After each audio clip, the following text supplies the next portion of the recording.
Debate católico versus protestante anglicano. Ojo, anglicano, interesante. Vamos a ver este debate. El canal se llama En Pos de la Verdad de Luis Lisboa, que le dejaré el link en la descripción para que usted vaya, le dé like y se suscriba al canal. Dale play. ¿Cómo estás, Sai? ¿Todo bien?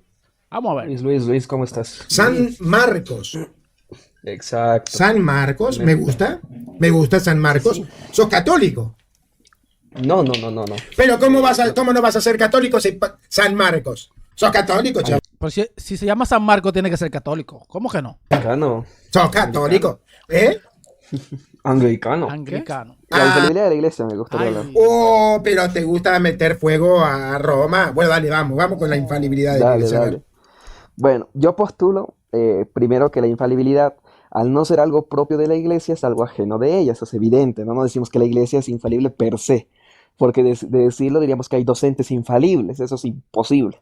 Entonces, naturalmente, si no es per se, tiene que ser por asistencia. ¿Asistencia de quién? Divina.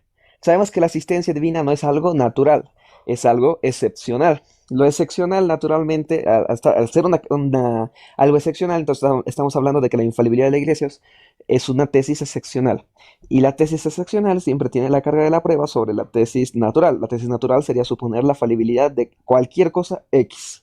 Entonces, ante eso yo apelo a la falibilidad de un ente. Así como, por ejemplo, yo no le digo a alguien, sea quien sea, ¿no? A ver, probame que mi perro no es infalible, ¿no? O sea, nadie te dice eso, aunque pueda sonar un ejemplo absurdo, pero no funciona así, porque claro, ser infalible no es natural a las cosas, por ende, que te diga que es infalible algo, pues tiene la carga de la prueba. Yo lo ejemplifico de la siguiente manera. Vos sabés que me está gustando el argumento, pero antes que sigas, me está gustando, cambié de lapicera para anotar.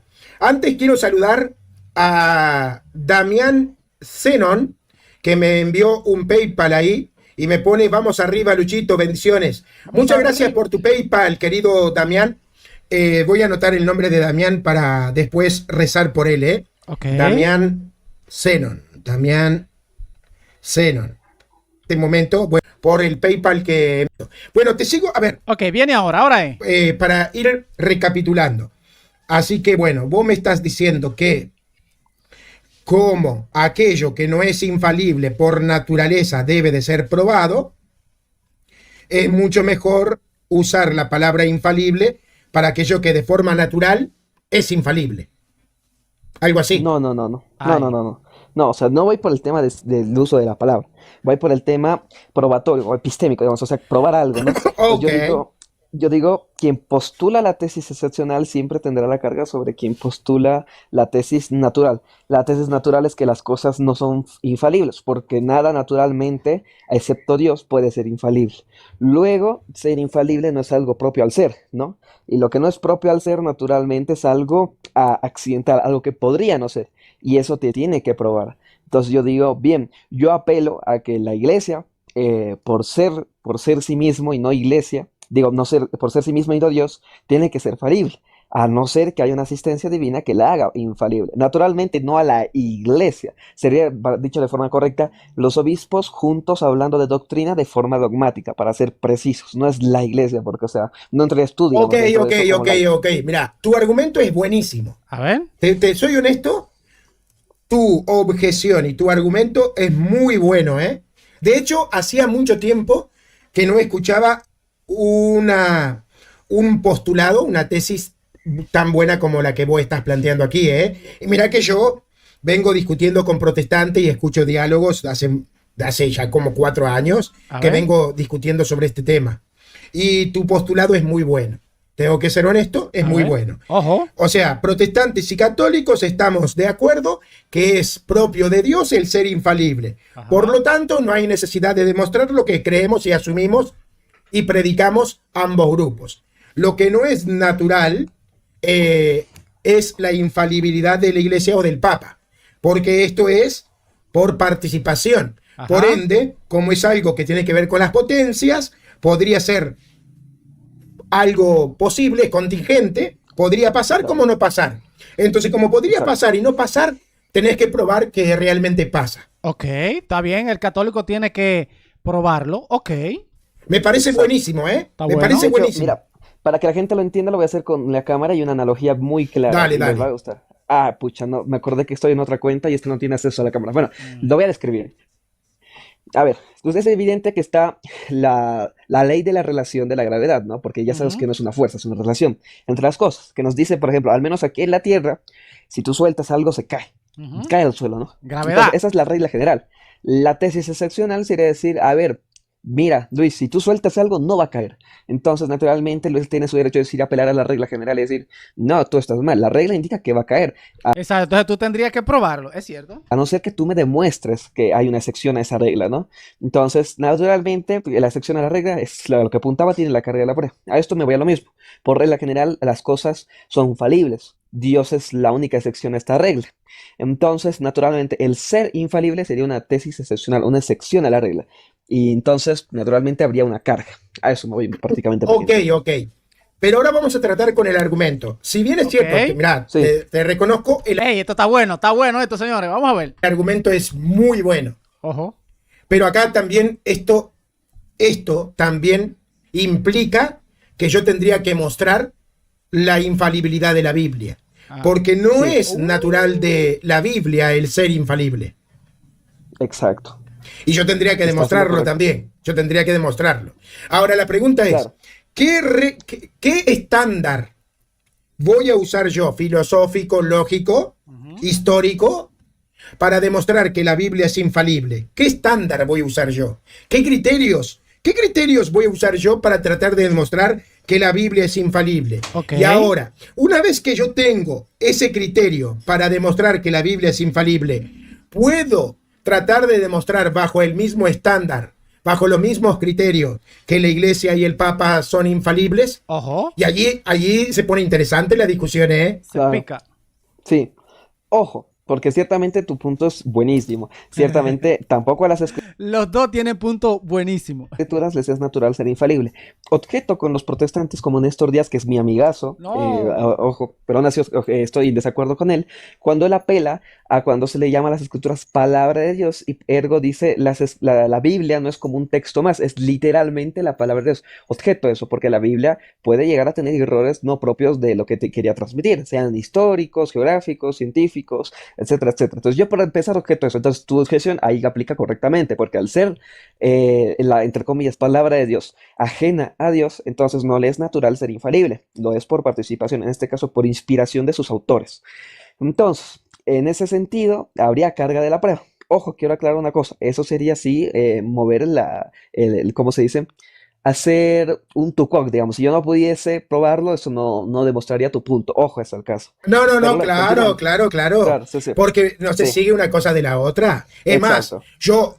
a ver, yo tal vez no pueda demostrar que la iglesia es infalible, pero eso no quiere decir que la iglesia no lo sea. Yo Claro, podría exacto, demostrar, eso sería lógica. capaz que yo no puedo demostrar que la Biblia es infalible, pero no significa que no lo sea. Entonces, Exacto, vamos más o menos organizando la tarea que tendría que darse todo protestante y todo católico en el tema. La tarea es, cierto. esa es la tarea. Yo creo que la tarea que tendría que hacerse todo católico protestante en esta discusión. Sí, Ok, lo que no es propio, o sea, lo que no es propio del ser y se puede dar por participación, eso habría que demostrarse, ¿no? claro, Entonces, tenemos a la iglesia la iglesia católica predica ser infalible. La infalibilidad no es propio de la iglesia, sino que es por participación. Por ende, la iglesia tiene carga de la prueba. Ahora, el problema es que también eso cabe para la Biblia. Entonces, acá exacto. tendríamos que hacernos un marcos donde vamos a establecer criterios para ver cómo podríamos nosotros demostrar que la Biblia es infalible y qué pasa si nosotros aplicamos los mismos criterios a la iglesia y al Papa. Claro, y la Muy, tradición, y la ojo. tradición, y la tradición. Sí, muy buena, muy buena, muy Sí, buena. ya. Ahora, yo el criterio que utilizaría sería histórico-teológico, Vale. filosófico quizás. A ver. Entonces, yo parto de la fiabilidad de los evangelios. Se puede probar si yo, por ejemplo, apelaría a este criminólogo o criminalista, perdón, me rayé. El criminalista este que sostenía lo de las coincidencias no diseñadas en las escrituras, para demostrar alta fiabilidad en los testimonios. Luego, con eso, naturalmente teniendo los cuatro evangelios como testimonios fiables, Entonces yo ya voy a partir a hacer el análisis de si Cristo decía la verdad o no. A esto apelo al trilema de Lewis. El trilema de Lewis que dice, o Cristo decía la verdad o mentía. Y si mentía, o sabía que mentía o no mentía. Si sabía que mentía, era tremendo mentiroso. Y si no sabía, era tremendo loco. Y por lo descrito en los evangelios, es descartado que era un mentiroso, un tremendo mentiroso, o si era un loco. Luego tiene que decir la verdad. Eso es la síntesis, ¿no? Evidentemente habría que profundizar en cada punto, pero yo creo que estamos de acuerdo en el trilema de Lewis, de forma Mira, demostrativa. estamos totalmente de acuerdo, pero no sé si basta para probar infalibilidad, vos sabés. Hay que continuar, evidentemente. Claro, porque vos sabés que, por ejemplo, yo te podría poner argumentos en donde hay aparentes contradicciones. Bueno, aparentes hasta que podrían llegar a ser contradicciones, por ejemplo, en donde se menciona lugares, por ejemplo, casos de la muerte de un personaje bíblico que en un pasaje se menciona que muere en un lugar y en otro pasaje se menciona que muere en otro. Ojo. Claro. Entonces yo te Entiendo el pregunto, punto. ¿eso es un error o no es un error? Oh. Y si es un error, ¿cómo afectaría esto a la discusión de la infalibilidad de las escrituras? Sí. Porque acá, otra vez, tendríamos que empezar a preguntarnos, ¿a qué le aplicamos nosotros el concepto de infalibilidad cuando hablamos de la Biblia? Claro. Sí. Ok. Ahora, quiero responder, ¿no? El punto aquí estaría, naturalmente la de infalibilidad se entiende como sin error en cuanto a lo teológico. Eso para estar claros. No es inerrantismo, que es sin error en absolutamente nada. Eso para aclarar. Ahora, cuando partes de las contradicciones tenemos que definir que una contradicción en sentido estricto es la afirmación de una proposición P y al mismo tiempo la negación de esa proposición P. Entonces, si yo digo, por ejemplo, Judas murió yo qué sé, pues, no recuerdo cómo se llama el lugar, en un terreno X, una contradicción sería que en otro pasaje me diga, Judas no murió en el terreno X. Eso es una contradicción. Luego, que haya maneras distintas de describir cosas o cosas así, es un tema muy distinto. Flavio Josefo, siendo historiador de los más fiables para el judaísmo, del cual sacamos mucho de ellos, tiene aparentes contradicciones. Y unos le dan unas soluciones y otras, pero nadie asume a priori que son contradicciones realmente. ¿Por qué? Porque tienes muchas otras cosas que dan fe de su alta fiabilidad histórica. Ok, me gustó, me encanta cómo estás argumentando, me encanta, solucionaste muy bien el tema de las contradicciones. Porque evidentemente una contradicción, estrictamente hablando, es aquello que se opone a algo dicho, a algo pronunciado. O sea, se tiene que oponer, tiene que ser oponerse, directamente oponerse. Ahora, Claro. ahí está la diferencia entre una contradicción y una paradoja. Una paradoja, mucha gente confunde una paradoja con una contradicción, pero una paradoja no es una contradicción como tal, sino que muchas veces plantea algo que es difícil de solucionar, justamente porque hay una aparente contradicción, pero no una contradicción como tal. Exacto. Y la Biblia tiene muchas paradojas. Pero fuera de eso, ¿no? Fuera de eso. Me gustó cuando vos aclaraste de que la infalibilidad tiene que ver más bien con lo teológico. Porque esta es la forma más precisa de hablar de la infalibilidad de las escrituras. A ver. Que la Biblia no contiene ninguna especie de error en aquello que trata de comunicar como verdad de fe para el cristiano, para la gente. Exacto. De hecho, en forma última, lo mejor para describir eso sería la infalibilidad en el sentido teológico es que algo no puede errar en lo que intenta esencialmente transmitir. En lo que intenta transmitir, ok. Sea teológico, sea científico, sea lo que sea. Evidentemente las escrituras no tienen la intención de transmitirte información histórica, científica, esencialmente, histórica, etcétera, etcétera. Poética. Su intención es teológica, exacto, es teológica. Entonces, en ese sentido aceptamos que no puede tener error. Así. Lo mismo para exactamente. O sea, históricamente la Biblia no es un libro infalible. Geográficamente no es un libro infalible. Ok. Poéticamente no es un libro infalible, porque la Biblia no pretende presentarse como un libro de historia o de geografía o de ciencia. Ok. La Biblia es infalible en su propósito. ¿Cuál es el propósito esencial y natural de la Biblia? Enseñar doctrina. El revelar a Dios y la relación de Dios con los hombres y la voluntad de Dios para con los hombres. En cuanto a eso, la Biblia es infalible. ¿Me gusta? Bien, procedamos. Dale. Es evidente que ya se probó que Cristo decía la verdad. Entonces podemos confiar en sus proposiciones. Ojo. Es fácil probar que Cristo afirmó ser Dios en el lenguaje o la nomenclatura judía, ¿no? El yo soy. Y la Ujú. indignación inmediata de los judíos a eso, y luego la acusación de que él se hacía ser Dios. Está claro que se hacía ser Dios. Entonces, si era Dios, como lo afirma, y sabemos que decía la verdad, entonces era Dios. Ajá. Con eso estaría probado el cristianismo, ¿no? Pero el objetivo es probar la infalibilidad de las escrituras. Ajá. Luego, Me gusta, procedemos. me gusta porque este joven como que está preparado, como aunque no es católico, es anglicano. Me gusta porque está un poquito preparado y puede razonar un poquito más. Ciertamente, al ser el Dios no puede errar. Entonces lo que dice es verdad.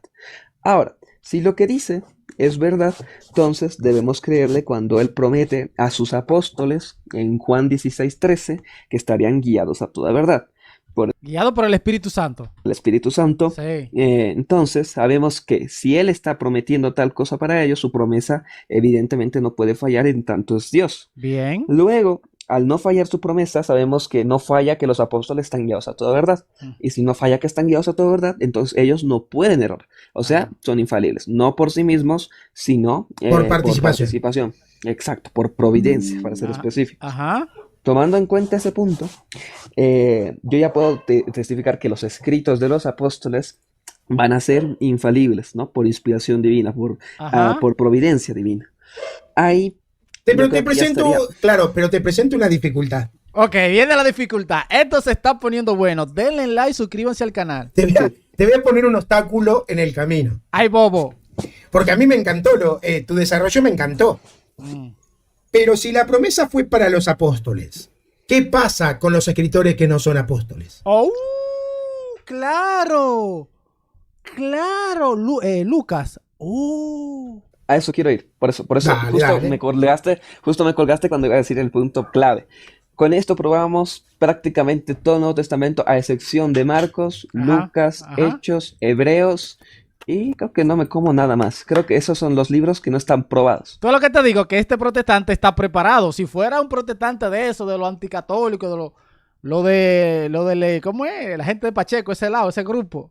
Ya tú sabes, fuera un desastre esta conversación. ¿Por qué? Porque no fueron escritos por apóstoles. Hablamos de Pablo como El bloque.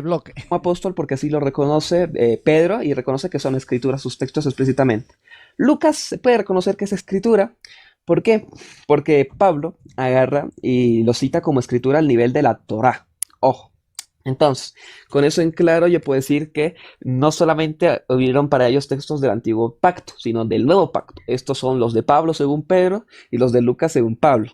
Ahora, evidentemente, con esto no está aprobado toda la Biblia, está claro, pero está aprobado prácticamente el Nuevo Testamento. ¿Cómo procedo? Aquí ya vas a diferir conmigo, porque aquí yo ya tengo un método, el cual por ende implica rechazar el canon de 46 libros, ¿ok?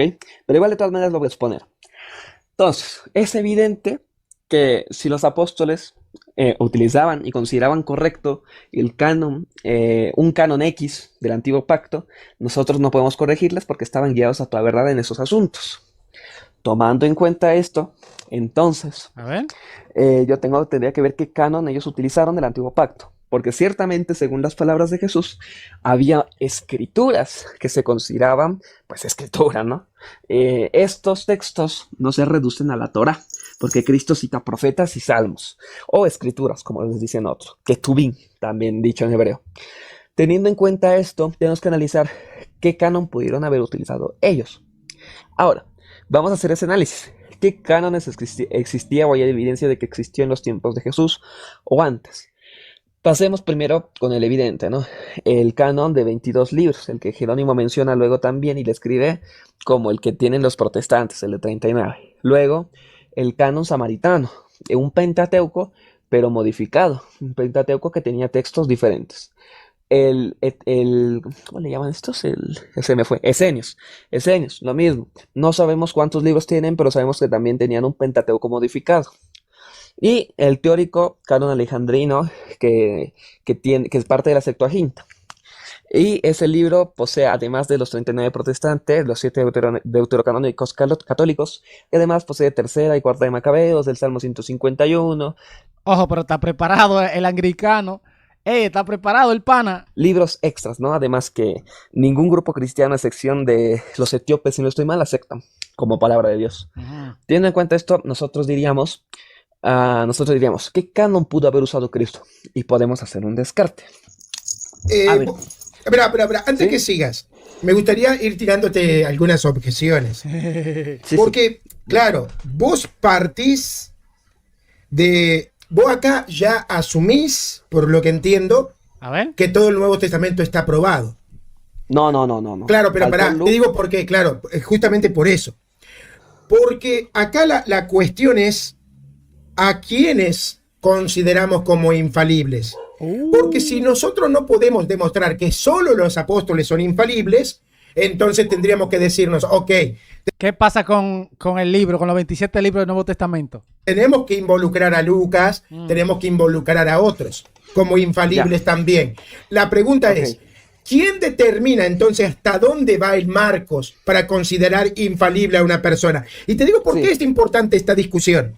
A ver. Porque si vos no me cerrás la cuestión, el criterio, para saber quiénes pueden ser considerados infalibles, yo voy a decirte lo siguiente, ok. Vos estás interpretando que los apóstoles son infalibles, son básicamente es como que, bueno, serían los apóstoles y los otros escritores, pero no se cerró bien esa discusión. Asumís que porque ellos básicamente consideran la Torá como la Torá que tienen los protestantes como el libro inspirado, entonces eso es lo que el cristiano debería de asumir. Pero la pregunta es, los apóstoles, los apóstoles, ¿cerraron esa discusión? Ojo. Ellos cerraron, o sea, hicieron una doctrina de lo que se debe de considerar como canon o no, o incluso para los apóstoles, a pesar de ser infalibles, es una discusión que todavía sigue abierta, incluso por la naturaleza del canon mismo. Porque vos me tendrías que probar que los apóstoles, ellos tenían un canon del Antiguo Testamento cerrado, No lo tenían cerrado. como tal. Ellos, no sé, que se hayan declarado sobre el caso, hayan dogmatizado o hayan hecho alguna declaración que vos digas, bueno, los apóstoles consideraban que esto es Antiguo Testamento y esto ya no se puede tocar. Claro, sí, entiendo. Primero que nada, naturalmente aquí lo que hemos designado por la promesa, quienes son infalibles son los apóstoles. Luego, los otros textos no apostólicos, pero que se consideran infalibles, son infalibles en tanto el autor mientras los escribía era infalible. No porque el autor que los escribiese fuese infalible, sino que mientras escribía era, o sea, era inspirado. Luego no, evidentemente. Eso para aclarar el primer punto. Luego, continuando a lo que me decías, ¿no? Yo no apelo en sí al decreto que haya dado los apóstoles respecto a tal canon o cual canon, sino yo apelo a lo que habíamos probado desde la guianza de ellos, y que entonces, tomando en cuenta la guianza, lo que hayan ellos tomado no puede objetarse, porque estaba guiado lo que tomasen, ¿no? Independientemente si hayan hecho la declaración explícita o no, o definitoria de ese punto. Vos sabés que ahí discrepo contigo un poco. O sea, entiendo el punto, no digo que sea incoherente, pero no sé si me convence, sinceramente. No sé si me convence esa idea de que nosotros tendríamos que tomar tal cual las palabras de los apóstoles y no ir más allá de lo que los apóstoles no se pronunciaron. ¿Por qué? Porque justamente, a mí no me convence porque soy católico, tal vez a un protestante sí. Pero a mí como católico no me convence porque todavía no se me demostró cuál es el criterio. O sea, no se me demostró. Escuché tu postulado, pero no creo que se me haya demostrado cuál es el criterio para considerar la infalibilidad. Entonces, como yo creo que pueden haber otras personas, aparte de los apóstoles, que gocen de esta infalibilidad, entonces yo de alguna forma voy a colocar a la iglesia a la misma altura de los apóstoles y voy a decir, los apóstoles no se pronunciaron al respecto. Marcos, Lucas, etcétera, es cierto, porque ellos no eran como los apóstoles, ojo, y aún así escribieron, y lo que ellos escribieron... Pero sí se pronunció la iglesia, y como la iglesia y los apóstoles en ese sentido tienen esa autoridad... Ese es el punto, la iglesia tiene la autoridad, ese es el punto, escuchen.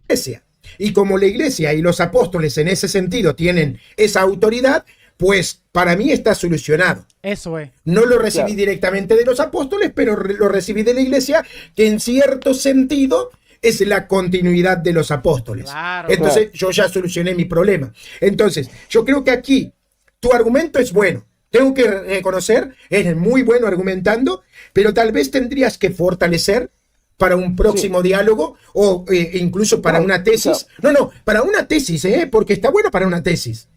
Está bueno para Claro, sí, escribirlo sí. y presentarlo como una tesis. De repente sí. fortalecer eso. El tema de Claro, no, la cómo cuestión es considerar... explayarlo, ¿no? ¿Cómo? Claro, la cuestión sería explayarlo, porque ahorita lo estoy haciendo de pasada. Yo, claro, puedo fortalecerlo más ahorita. Si gustas, lo puedo hacer. Yo, ahora que partir de otro principio. Dos entes infalibles. Evidentemente no existe tal cosa como dos entes infalibles per se, sino que sería o uno per se o ambos por participación. No pueden decir proposiciones contradictorias. O sea, A ver. independientemente del punto de que haya sido una declaración definitoria o no, porque evidentemente los apóstoles no tenemos prácticamente declaraciones definitorias más allá del Concilio de Jerusalén. Pocas son las cosas que tenemos como definitorias y aún así las asumimos como verdades infalibles.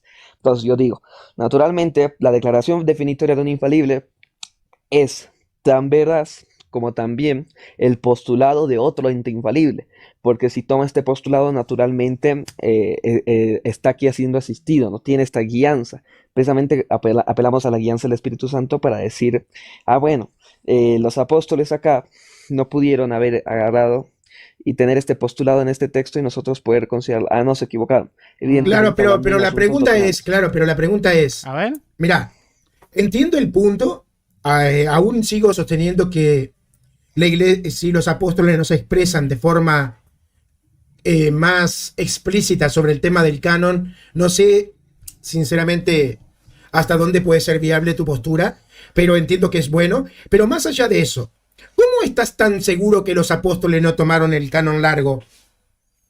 Ya, ya, ahí estaba el tema del descarte. Primero descartamos esenios y samaritanos por usar un Pentateuco distinto al de Jesús. Luego, Pero ¿y cómo nos sabes que quedaría, Jesús no usó la Septuaginta? Ay, ay. a eso me voy, claro, a eso me voy. Ya, primero, ¿y qué pasaría si Jesús hubiera usado la Septuaginta? Ello implicaría que aceptaría textos como el Salmo 151, tercera y cuarta de Macabeos, etcétera, etcétera. Luego de ello se seguiría que no existe ni una sola iglesia, la cual en la actualidad esté en la postura correcta, a excepción de los etíopes que sabemos que son herejes ¿Y por por sus qué? propias escrituras, ¿Y por qué? más allá de si tiene más libros o no. ¿Por qué? Entonces, partiendo de ese punto, yo diría, por descarte, Jesús no podría haber utilizado esto porque no existe ni una iglesia prevaleciente ahorita que mantenga el canon de Jesús. Es decir, ni una que haya logrado, ¿cómo se dice? Mantener algo que los apóstoles y Jesús mantenían, ¿no? A eso me voy. Pero ¿y cómo sabes que la iglesia católica no tiene el canon que usó Jesús? Ojo. No entiendo eso, no lo entiendo. No hablo de que el canon que usó Jesús, yo hablo de si usó la Septuaginta. Claro, A por me eso, voy. ¿cómo sabes que no usó la Septuaginta? Uy. Por eso decía, claro, si usó la Septuaginta, utiliza libros que ni una iglesia actualmente acepta como palabra de Dios a excepción de ciertos herejes. Luego entonces se sigue que no sería tal cosa posible, a no ser que, claro, objetes que eso sí sería posible, o sea, que sería posible que la iglesia no pueda tener un canon errado, ¿no? De forma definitoria. A eso Pues me sabes voy. que yo te entiendo. Mira, yo lo que te podría decir, sinceramente, por lo que he estudiado del tema, A ver.